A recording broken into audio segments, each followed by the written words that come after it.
வணக்கம் நண்பர்களே, எல்லாரும் எப்படி இருக்கீங்க? நல்லா இருக்கீங்களா? இன்றைக்கி நான் எங்கே இருக்கேன் அப்படின்னு பார்த்தீங்கன்னா, நம்ம வேளாங்கண்ணியில் இருக்கேங்க. எதனால் வேளாங்கண்ணிக்கு சும்மாவே சம்மந்தம் இல்லாமல் போனீங்கன்னா, வேளாங்கண்ணிக்கு போகிறதுக்கு ஏதாவது சம்மந்தம் இருக்கணுமா? நான் மனசுக்கு தோணுச்சுன்னா போயிட வேண்டியது தான்.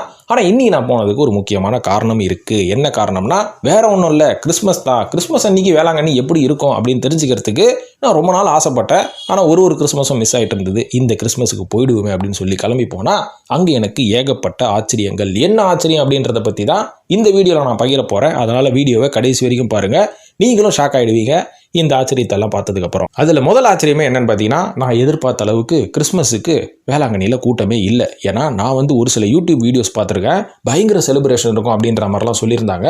இது மட்டும் இல்லாமல் வேளாங்கண்ணிக்கு நான் அடிக்கடி வருஷத்தில் ஒரு 2 தடவையாச்சும் போவேன். ஏன்னா அந்த இடமே எனக்கு ரொம்ப பிடிக்கும். அந்த மாதிரி நான் சமீபத்தில் போகும்போது இந்த செப்டம்பர் மாதம் நினைக்கிறேன், அப்போ இந்த தேர் திருவிழா அப்படின்ற மாதிரி ஒரு விஷயத்தை பண்ணுவாங்க. அந்த தேர் திருவிழா அன்னைக்கு வேறு நாட்டில் இருந்து ஏகப்பட்ட பக்தர்கள் அங்கே வருவாங்க. பார்க்குறதுக்கே அப்படியே அம்சமாக அப்படியே ஒரு திருவிழா கோலத்தில் இருக்கும். ஸோ அந்த தேர் திருவிழாக்கே இந்த அளவுக்கு ஜெகஜோதியாக இருக்கு.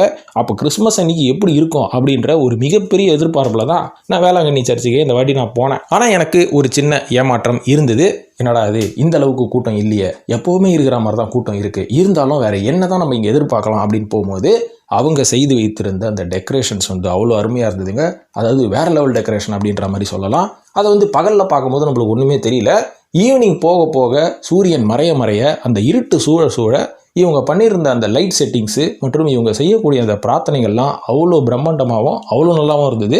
ஸோ லைட்டிங்ஸ்னு சொல்லும் போது இப்போ நீங்கள் பார்த்துட்டு இருக்கிறது அந்த என்ட்ரன்ஸ் தாங்க. அந்த வேளாங்கண்ணி 2 சர்ச்சுக்கு நடுவில் ஒரு என்ட்ரன்ஸ் ஒன்று போனவங்களுக்கு தான் தெரியும். ஸோ இந்த என்ட்ரன்ஸ் கூட இப்போ பார்க்குறதுக்கு அந்த சூரிய வெளிச்சத்தில் சாதாரணமாக இருந்தாலுமே கூட பொழுது சாய இந்த சர்ச் ரொம்ப அவ்வளோ அழகாக இருந்தது. அப்படியே வான வேடிக்கையோடு அப்படியே வண்ணமயமாக இருந்தது அப்படின்னு தான் சொல்லணும். இருந்தாலும் இந்த க்ரௌடெல்லாம் கொஞ்சம் இருக்குதேப்பா, என்னப்பா நீ சொல்கிறத பார்த்தா அப்படியே பாலைவனம் மாதிரி இருக்கும் அப்படின்ற மாதிரி நீ ஒரு பில்டப் கொடுக்குற அப்படின்னு கேட்டிங்கன்னா, இதை விட அதிகமான க்ரௌடு இந்த தேர் திருவிழா நீ பார்த்துருக்கேன்.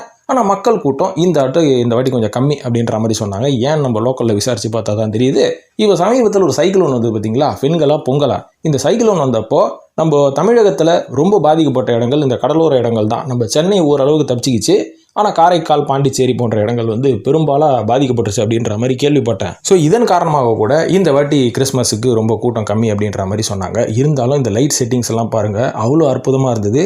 பார்க்குறதுக்கே ஜெகஜோதியாக இருந்தது, சூப்பராக இருந்தது. இது வெறும் இந்த என்ட்ரன்ஸில் மட்டும்தானே அப்படின்னு கேட்டிங்கன்னா, இன்னும் வீடியோவில் அடுத்தடுத்து பாருங்கள். இங்கே நம்ம எல்லாருக்குமே தெரியும்ல, ஒரு 4 சர்ச்சு சேர்ந்தது தான் இந்த வேளாங்கண்ணி அப்படின்றது. ஸோ இந்த 4 சர்ச்சையுமே ரொம்ப அழகாக டெக்கரேஷன் பண்ணி வச்சுருந்தாங்க. மற்றபடி இங்கே ஸ்பெஷலாக ஈவெண்ட்டோ இல்லை ஏதாவது ஒரு ப்ரீச்சர்ன்றது அங்கே ரெகுலராக நடந்துகிட்டு இருக்கிறது தான். இதை தாண்டி வேறு ஏதாவது ஸ்பெஷலாக ஏதாவது நடந்தது அப்படின்னு கேட்டிங்கன்னா பெருசாக ஒன்றுமே நடக்கலைங்க. யூஸ்வலாக ரெகுலராக சர்ச்சஸில் நடக்கிற மாதிரி தான் நடந்தது.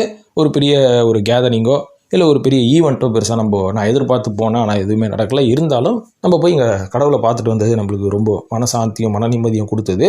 ஸோ இதையும் தாண்டி நம்ம எப்போவுமே பார்க்குற க்ரௌடோட இங்கே க்ரௌடு கொஞ்சம் ஜாஸ்தியாக இருந்தாங்க, அவ்வளோதானே தவிர வேறு எதுவும் பெருசாக இல்லை.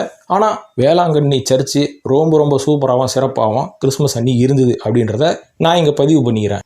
இதையும் தாண்டி அன்றைக்கி ஃபுல் டே நைட்டு இங்கே தான் இருந்தேன். ஸோ இந்த ப்ரீச்சர் மற்ற எல்லா இடத்தையும் தாண்டி இங்கே மக்களோட கேதரிங்கையும் தாண்டி இங்கே நிறைய விஷயங்கள் புது ஆக்டிவிட்டீஸ் நடந்தது நண்பர்களே. அதாவது இந்த மாதிரியான ஆக்டிவிட்டீஸ்ன்னு பார்த்தீங்கன்னா, நிறைய இந்த ஈட் அவுட்ஸ்லாம் ஓப்பன் பண்ணியிருந்தாங்க. நிறைய விதவிதமான ஃபுட்டு, அதுக்கப்புறம் அந்த குழந்தை இயேசு இவர் பிறந்த அந்த செட்டப்பு, இது எல்லாமே தனியாக அவங்க சூப்பராக ரெடி பண்ணி வச்சுருந்தாங்க. அதாவது கடவுள் இயேசு அவர்களோட அந்த ஹிஸ்ட்ரியை நம்ம நிறைய கோயிலுக்கு போனோம்னா சின்னதாக பிளாக்காக அடித்து இல்லை ஃபோட்டோஸாக அடித்து வச்சுருப்பாங்க பார்த்தீங்களா.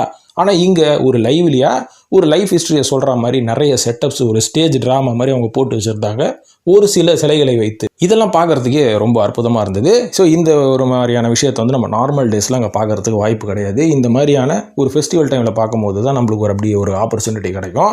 ஸோ இப்போ இந்த கிறிஸ்மஸில் இது எப்படி நடந்தது, இங்கே வேளாங்கண்ணி எப்படி இருந்தது அப்படின்றத பற்றி இந்த பதிவில் சொன்னேன் இல்லைங்களா. அடுத்த பதிவில் நியூ இயருக்கு எப்படி இருக்க போகுது அப்படின்றத பற்றி அந்த ஒரு பதிவையும் நான் நியூ இயர் முடிஞ்சோடனே வெளியிடுறேன். ஸோ அதையும் நீங்கள் பார்த்து என்ஜாய் பண்ணுங்கள். இந்த மாதிரி நிறைய விஷயங்கள் தெரிஞ்சுக்கணுன்னா நம்ம சேனலை மறக்காமல் சப்ஸ்கிரைப் பண்ணிவிட்டு ஃபாலோ பண்ணுங்கள்.